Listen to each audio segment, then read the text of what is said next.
dou uma boa noite, então, só para ficar registrado aqui no início da live. Ah, o Rafael já está acessando aqui. Então, vou na hora aqui. Só aguardar um segundinho aqui que ele está conectando.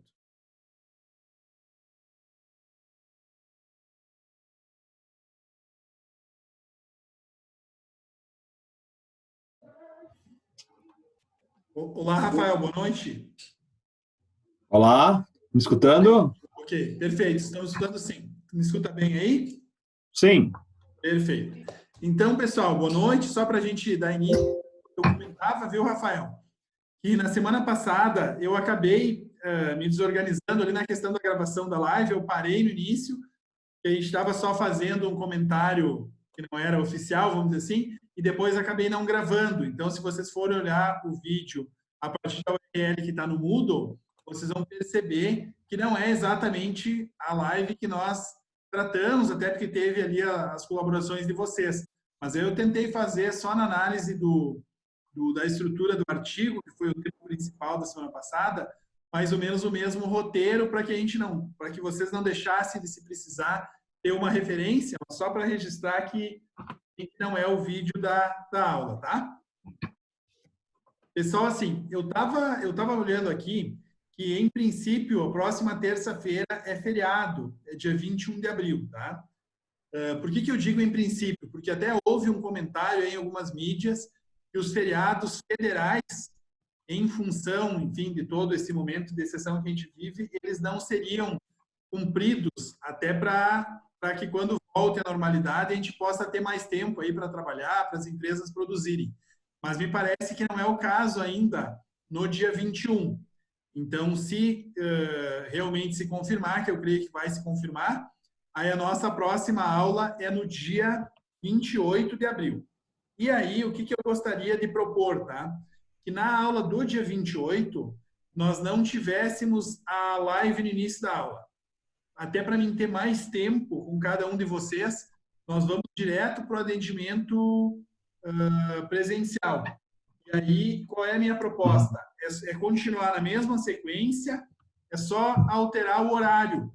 Aí eu faria essa alteração amanhã, eu pego, então, aí eu começaria o primeiro atendimento, que é o Maurício.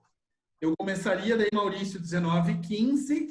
Provavelmente nós vamos ter aí uns 25 minutos para cada aluno. E daí, na sequência, daí eu atendo o Igor, depois o Márcio, o Rafael e a Tatiane. Tá? Só faríamos daí os atendimentos em horários um pouquinho diferentes, mas aí nessa aula do dia 28, eu não teria nenhum assunto coletivo para tratar com vocês. Aí eu preciso realmente tratar com cada um e entender daí, né, o que vocês estão produzindo, pesquisando, até porque nós vamos ter daí da aula de hoje até o dia 28, 15 dias, né, pela presença do feriado no dia 21. Tudo bem? Podemos manter daí a mesma sequência, eu só ajusto os horários, pode ser? Pode, Sim, pode. para mim pode ser. Ok, daí então vocês vão perceber que entre amanhã, depois da manhã, eu vou ajustar os horários ali direitinho para vocês entenderem daí qual é o horário que eu vou atender vocês. Aí o que eu faço? Eu vou fazer como faço normalmente. Eu entro uns 10 minutinhos antes, ao passo que eu vou finalizando o atendimento, eu aviso ali pelo grupo do WhatsApp, que eu já estou aguardando daí o próximo aluno. Tem funcionado bem, não tem por que não funcionar bem da mesma forma, tá? Combinados assim. E eu gostaria daí agora de compartilhar a tela com vocês, porque hoje eu gostaria de tratar um pouquinho da questão da matriz de riscos, tá? Eu até depois, na conversa individual com cada um de vocês, eu vi que já tem alguns de vocês que já estão curiosos para como tratar ou que já vem levantando o que a gente chama de fatores de risco. Então, eu vou aproveitar a live de hoje para tratar da matriz de risco e aí a gente finaliza e logo depois retomo com vocês pelo Teams para o atendimento individual, tá? Eu só vou abrir aqui, deixa eu ver. Eu peguei como exemplo, tem uma matriz de risco que está disponível para vocês, eu só vou trazer para cá, porque senão eu fico olhando para outra tela, e aí dá a impressão que eu estou de lado para vocês aqui. Vocês estão vendo a tela da matriz de risco? Sim. Sim? Ok. Então, deixa eu só trazer para cá. Aí. Então, assim, ali no Moodle tem disponível uma que a gente faz um exercício que é bem informal, que é sobre fazer um churrasco. Eu não perdi as esperanças ainda de nós fazermos um churrasco presencial, tá? Um churrasco online. Aí, quem sabe, no retorno das nossas aulas presenciais, a gente consiga combinar aí para a gente fazer um churrasco, ou enfim, uma janta de confraternização, seja ela qual for, tá? E aí eu segui, já que nós usamos como referência o artigo do Leonardo e o Lucas desenvolveram tratando de disaster recovery lá na empresa Metadados, que é um daqueles 4 que estão disponíveis para vocês, eu peguei a matriz de risco deles, por mais que ela ficou, até eu diria, um pouco resumida demais, caberia ter mais fatores de risco aqui, mas para seguir a mesma linha de raciocínio, já que nós analisamos a estrutura do artigo deles, eu preferi seguir e fazer análise também da matriz de risco que eles desenvolveram. Aí, se vocês tiverem qualquer dúvida aqui durante a explicação, podem chamar a atenção que eu só concluo o raciocínio e passo a palavra para vocês. Mas, então, o que nós chamamos de FR? O que é o fator de risco? O fator de risco é esse que a gente trata aqui na matriz como descrição, ou descritivo. Então, basicamente qual é a situação que eu entendo que pode acontecer durante o projeto e que isso vai causar uma questão, vamos dizer assim, negativa. Tá? Então, os colegas aqui, eles elencaram 4 fatores de risco e eu vou passar, pelo menos de alguma forma, aqui pelos 4. Então, qual foi o primeiro fator de risco? Esses colegas tratam de uma situação de recuperação de desastre. E eles colocam aqui que os arquivos de backup podem estar corrompidos. Então, a empresa tem uma estrutura que ela usa para disaster recovery e que ela vai precisar lá voltar alguns backups, seja o backup da forma que for. Claro que se esse arquivo de backup estiver corrompido, vai ser um grande problema, né? A empresa não vai conseguir retornar as informações. Então, o que eles avaliaram? Eles avaliaram que a probabilidade disso acontecer é baixa. Então, a gente normalmente trabalha, no mínimo, né, com os fatores baixo, médio e alto. Sendo que o baixo é o 1, o médio é o 3 e o alto é o 5. A coluna da severidade, ela se dá normalmente automática, que é basicamente a probabilidade vezes o impacto, ou o impacto vezes a probabilidade. Por isso que aqui nós temos uma probabilidade baixa, né? Então, às vezes é difícil para o professor fazer uma crítica a essa análise. Por quê? Porque esses colegas, eles estão mais incluídos no cenário lá da empresa que eles usaram como base de estudo para afirmar que lá na Metadados, naquele cenário que eles analisaram, a probabilidade dos arquivos de backups estarem ou corromperem é baixa. Então, eu levo em consideração que a análise dos alunos aqui está correta.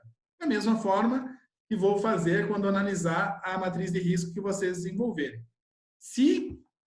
E eu levo aqui principalmente uma questão de coerência. Se me parecer que está incoerente, aí, claro, eu vou tratar individualmente com vocês. Mas estando, para mim, pelo menos coerente, eu levo em consideração que a análise de vocês está correta. Tá? E eles entenderam que se esses arquivos de backup estivessem, né, corrompidos, isso teria um impacto alto. Me parece também que aqui está coerente, porque se eu preciso retornar uma situação de backup e se o backup está corrompido, quer dizer, se eu não consigo fazer essa operação, me parece que sim, que o impacto vai ser alto, né? Vai ser um impacto bem crítico. E aí nós temos uma situação, então, de uma severidade 5, quer dizer, probabilidade baixa, que é o 1, vezes impacto alto, que é o 5, severidade 5. Aqui, na descrição do impacto, basicamente, o que o aluno faz, o que vocês vão fazer é me falar para mim, se esse fator de risco se confirmar, o que é que vai acontecer. Então, ao restaurar o backup, os arquivos estão corrompidos, impossibilitando a sua restauração. Basicamente, é pegar esse fator de risco aqui e abrir ele aqui no impacto.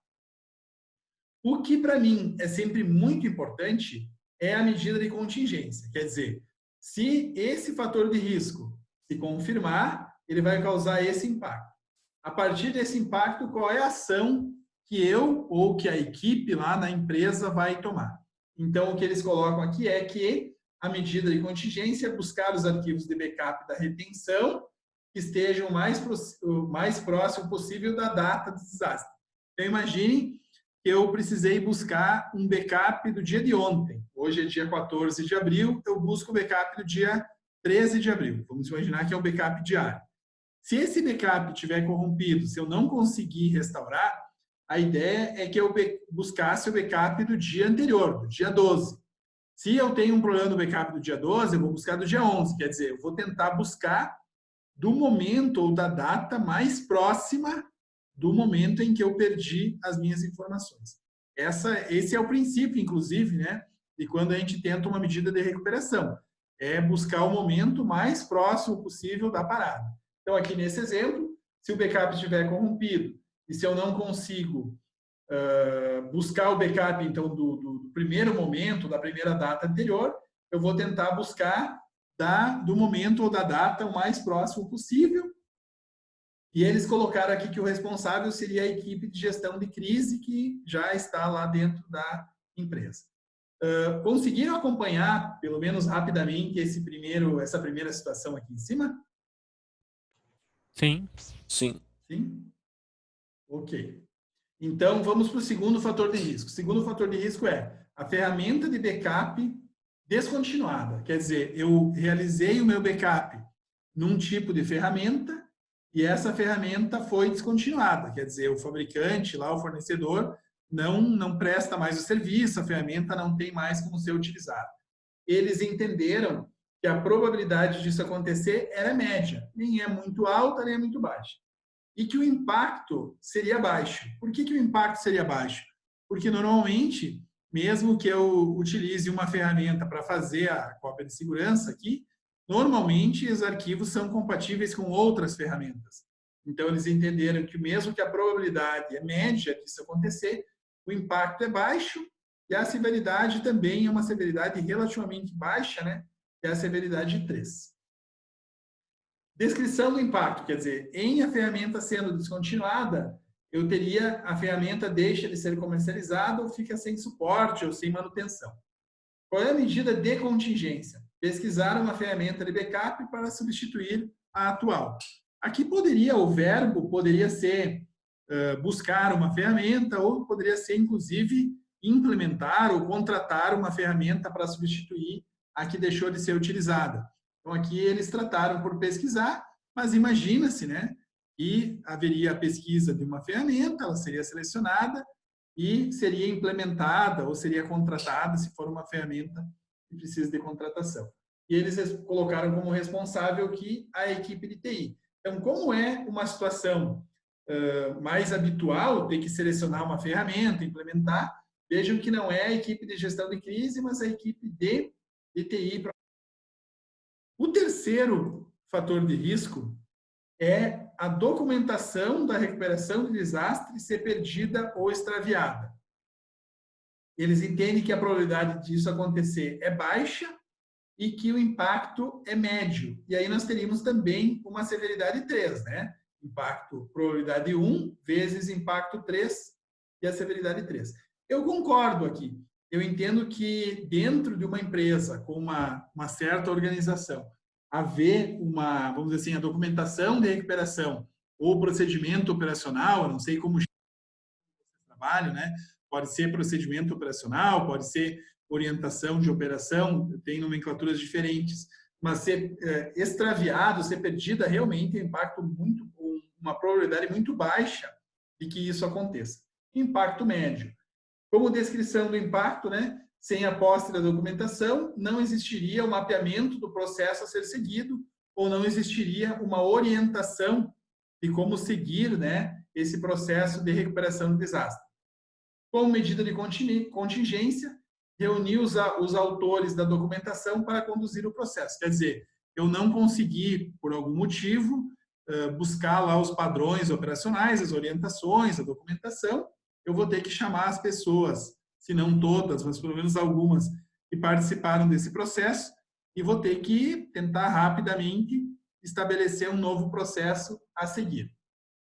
E eles entenderam que essa responsabilidade caberia à equipe de gestão de crise.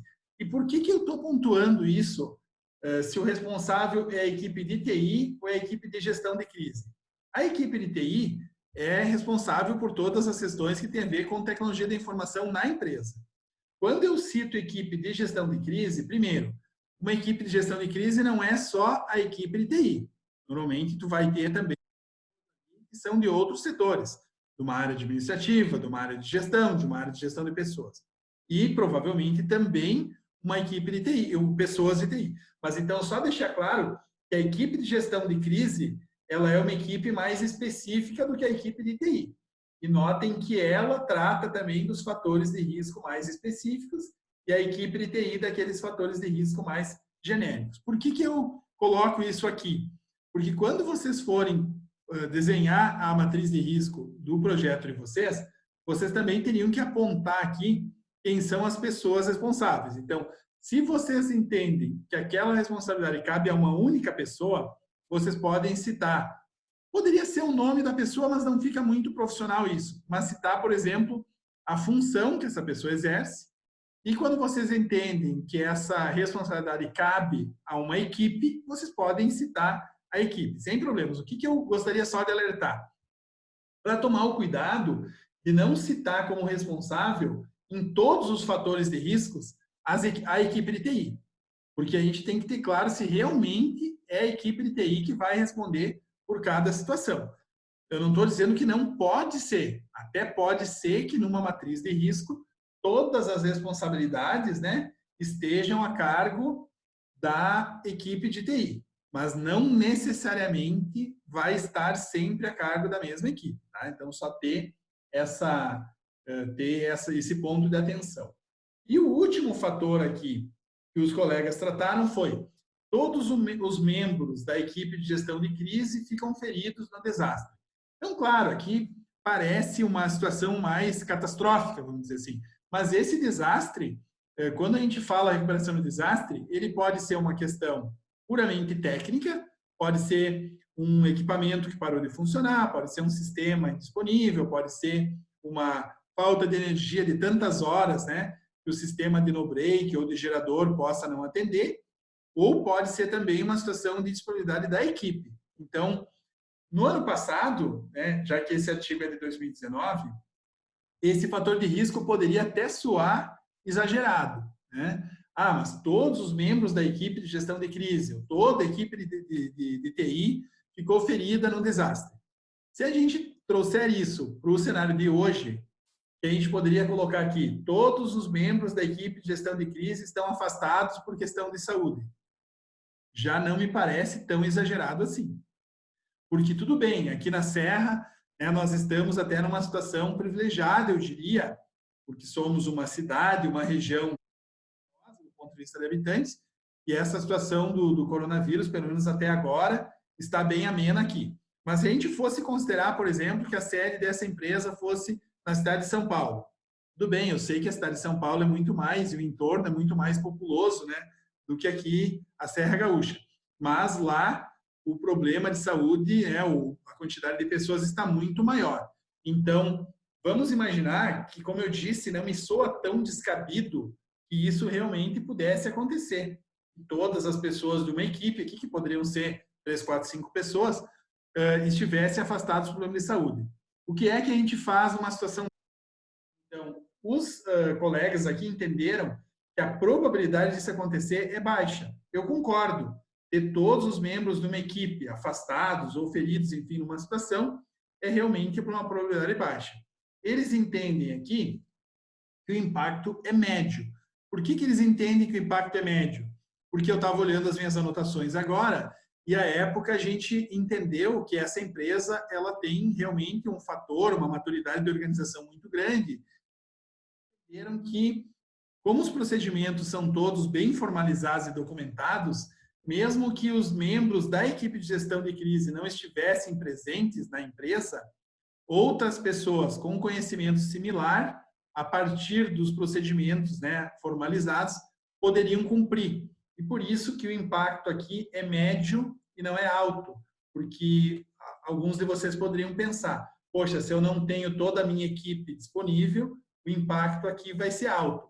Os colegas entenderam que é médio, mas é realmente por uma particularidade aqui da empresa onde eles trabalhavam. Descrição do impacto. Em ocorrência de desastre, todos os membros da equipe de gestão de crise sofrem ferimentos e ficam indisponíveis para iniciar o plano de recuperação. Foi o que eu tracei um paralelo com esse cenário agora, que tem a ver mais com a questão de saúde, que eu poderia ter lá os membros da equipe indisponíveis, mas por uma questão de saúde, não necessariamente por uma questão do incidente, né, que poderia acontecer aí, um incêndio, enfim, um outro problema. Medida de contingência. Já que eu não conto com a equipe, eu vou recrutar outros membros da organização ou terceiros que possam realizar os passos descritos no plano de recuperação. Então, como eu citei, eu teria que buscar pessoas da empresa ou prestadores de serviço que tivessem conhecimentos similares a essas pessoas que estão disponíveis, né? E que elas, a partir do plano de recuperação, dos procedimentos, pudessem executar os procedimentos. Como aqui é uma tomada de decisão de uma alçada mais alta, né, eu tenho que chegar, quem sabe, até a buscar prestadores de serviço para substituir membros da equipe interna, eles entenderam que essa responsabilidade não é da equipe de TI, não é da equipe de gestão de crise, até porque essa equipe é a que estaria disponível, mas é da diretoria da empresa, que teria alçada, né, para determinar quem é que faz essa substituição ou quem é que recruta pessoas para essa substituição. Então, o que eu gostaria agora de pelo menos aí uns 5 minutos, um pouquinho mais, é entender de vocês. Vocês conseguem, a partir desses 4 fatores de risco que a gente analisou aqui, já identificar alguma situação aqui de fator de risco no projeto de vocês? O que vocês me dizem aí? O que tu me diz, Maurício? Vamos fazer um briefing rapidinho. Eu já conseguia antes entender o risco lá no teu projeto nesses termos? Sim, por exemplo, na utilização dessa nova tecnologia wireless, ela vai demandar maior modulação do sinal, ou seja, se eu tiver um cliente que estiver muito longe, que hoje a gente consegue atender ele com a tecnologia atual, talvez, se ele tiver uma distância superior à recomendada pela nova tecnologia, a gente não consiga atender com a banda que ele escolheu, né? Então, pode ser um fator de não habilitação até, sim, né? Sim. Não, com certeza. Eu já colocaria esse fator de risco lá, pelo menos no teu rascunho da matriz, tá, Maurício? Exato. Uhum. Perfeito. Igor, tu consegue já identificar alguma situação no teu projeto, Igor? Sim, acredito que a questão, como a empresa é meio que empresa de família, a questão de mudança de cultura da empresa, acho que já seria um risco. Uhum. E a recessão econômica que pode acontecer por causa dessa parada também pode inviabilizar, né, a questão do investimento inicial em si. Perfeito. Quem sabe isso, legal tu chamar atenção para isso, né, Igor? Quem sabe esse fator de risco vai aparecer nas matrizes de outros colegas também, né? Porque todo projeto agora que demandar algum tipo de investimento, claro que ele pode enfrentar algum problema, né? Enfim, pela redução aí de receita, de faturamento, que a maioria das empresas, de alguma forma, vai acabar enfrentando, né? O Márcio, tu consegue já identificar algum fator de risco no teu projeto, Márcio, a partir do que a gente tratou aqui? Boa noite. Sim, escutando o colega, agora eu consegui encontrar um, sim, que é o investimento. Que até então eu não consegui identificar nada, até porque estou com essa dificuldade, já comentei outro dia, de questão de conversar com o gestor, enfim, não estou conseguindo abrir nada do que eu preciso. Perfeito, perfeito. Mas tem que analisar nesse aspecto, né? Em questões de investimento, em questões de cronograma, em questão de que tu pode ter uma percepção que pode não se confirmar, para desenvolver o projeto de uma determinada pessoa ou função lá dentro da empresa, essa pessoa pode não estar disponível, né? Nesse sentido aí, com certeza, a gente vai conseguir identificar alguns fatores. Rafael, consegue enxergar algum fator de risco no teu projeto? Maurício, eu acho que o meu projeto é um fator de risco um pouco, eu acho que poucos fatores de risco. Um exemplo seria o não engajamento da direção. Perfeito. Que quem sabe vai aparecer em outros projetos também, viu? Não vai ser só no teu, viu, Rafael?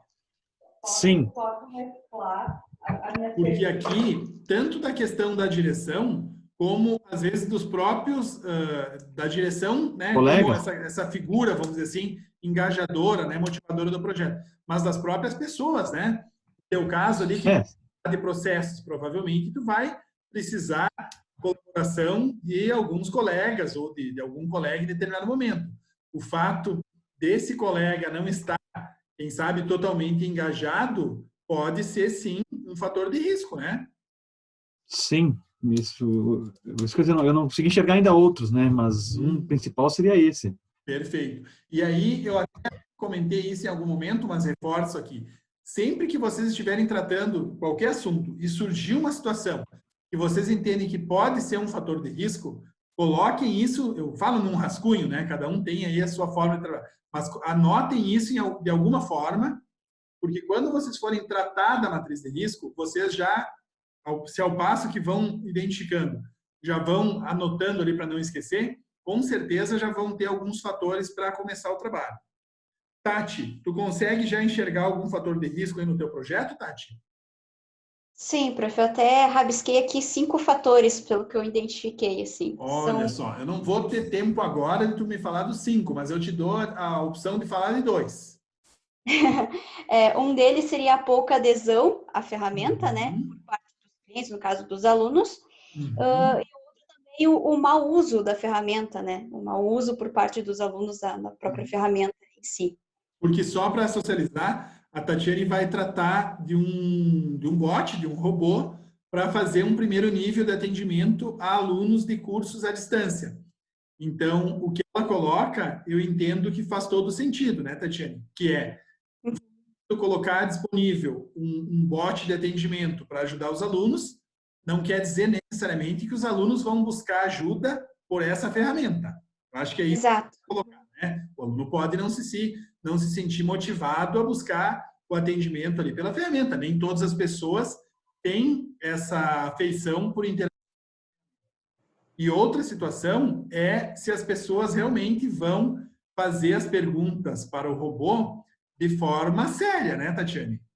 Sim, exato. Vamos perguntar para o robô realmente alguma situação que tem a ver com as aulas, com o curso, enfim, porque nós tivemos uma experiência aqui na FPEC, que no ano passado, quando a gente entrou com a ferramenta que hoje está disponível no nosso site, que nós vimos que muitas pessoas interagiam com o robô por bobagem, vamos dizer assim, até para entender o que o robô responderia em situações que não tinham nada a ver com uma relação aluno-instituição. Né? Exatamente. Bem bobas, ou faziam perguntas assim, usando termos assim, até chulos, vamos dizer assim, ou descabidos, que tu notava rapidamente que a pessoa estava mais testando a reação do robô àquela pergunta do que buscando realmente uma ajuda, né? Então, os 2 fatores que tu citou, Tatiane, os 2 tu pode manter aí na tua, pelo menos na tua versão 1.0 da matriz, né? Que é tá bom. As pessoas vão se sentir motivadas, ou se elas vão ter engajamento, enfim, né, motivação para interagir com o robô, fazer as perguntas, enfim, né? Buscar o atendimento. E a segunda, desculpa, só reforça para mim. A segunda seria o mau uso da ferramenta, né? Seria sim. Se as pessoas vão interagir de uma forma que realmente permita ao robô as questões, né? Isso. Porque quando a pessoa está interagindo com uma ferramenta, se ela observar que ela tem que, primeiro, tem que escrever corretamente, porque a ferramenta também não é mágica, né? Isso. Ou é como nós, seres humanos, né? Se a pessoa escrever errado, às vezes a gente não vai entender o que ela está tratando, né? E se ela usar os termos, enfim, que são adequados para aquele tipo de conversa, provavelmente o robô vai conseguir ajudar, né? Mas então, sim, todos vocês aqui, Maurício, Igor, Márcio, Rafael, Tatiane, todos vocês trouxeram, de alguma forma, exemplos válidos, né? Porque, como eu disse, o que eu preciso, inicialmente, da preocupação de vocês, da motivação de vocês, é trabalhar aqui nos fatores de risco. Então, se vocês tiverem lá a planilha da matriz de risco, da matriz, e já forem preenchendo, não se preocupem aqui com a redação ainda, a descrição, o restante eu consigo ajudar até com certa facilidade. Medir probabilidade, medir impacto, severidade automática, fazer o descritivo de impacto e pensar em medida de contingência, isso contem comigo, até porque eu trabalho com esse tipo de ferramenta já há muitos anos, né? Prestei consultoria para várias empresas em projetos e sempre tratava da matriz de risco desses projetos. O que eu tenho mais dificuldade é conseguir identificar o fator de risco no projeto de vocês, porque nesse tema vocês são mais especialistas do que eu, né? Aqueles que estão usando uma empresa como base de estudo, vocês conhecem essa empresa, quem sabe com exceção tua, né, Tati? Porque trabalhamos na mesma empresa, eu possa te ajudar. Aqui, os demais colegas, vocês conhecem melhor o cenário da empresa do que eu, então eu preciso do engajamento de vocês para levantar fatores de risco. Trabalhe aqui na coluna 1. O restante, contem com a minha ajuda, que com certeza nós conseguimos juntos ir adiante. Combinado? Certo, combinado. Uhum. Professor? Ótimo. Nós temos 3 minutinhos aqui ainda para tratar desse assunto da matriz de risco. Mais alguma coisa aqui que eu pudesse ajudar? Alguma dúvida? Porque depois nos retornamos aqui para o atendimento presencial. Professor? Diga, Márcio. O seguinte, a questão de descrição do risco, eu descrevo somente situações para implantação ou pós-implantação ou no desenvolvimento também? Márcio, nesse momento, eu não faria nenhuma restrição. Eu acho que tu pode, todo fator de risco assim que vier surgindo, tu pode fazer ali a anotação. Depois, quando a gente for tratar da matriz propriamente dita, porque qual é meu planejamento? É tratar com vocês da matriz de risco, voltar a tratar disso logo depois da entrega de grau A, que é ali no início de maio. Aí, vai anotando todos os fatores que te vem em mente. Depois a gente faz essa triagem. Eu prefiro fazer isso depois, Márcio, e a gente acabar excluindo alguma situação do que eu já te apontar agora o que porventura tu não trataria e depois, quem sabe, nos faltar subsídios. Podemos combinar assim? Ok. Certo. Perfeito. Então, tratamos assim. Nesse momento, vamos anotando aí todos os fatores e aí depois, juntos, a gente vai desenvolvendo. Claro, se vocês quiserem já ir medindo probabilidade, impacto, escrevendo ali as medidas de contingência, fiquem à vontade. Obviamente, eu não vou dizer que vocês não podem fazer isso. Mas não é um compromisso de vocês e quando a gente vai tratar ali logo depois da entrega de grau A, isso já esteja bem evoluído. Isso eu consigo ajudar vocês e aí a gente prepara ou online ou já vamos ter retornado presencial para que eu, junto com vocês, possa tratar desse tema. Certo, pessoal? A gente está finalizando aqui, aí eu dou 10 minutinhos aí só para a gente se organizar e aí retomo daí ali pelo Teams contigo, tá, Maurício?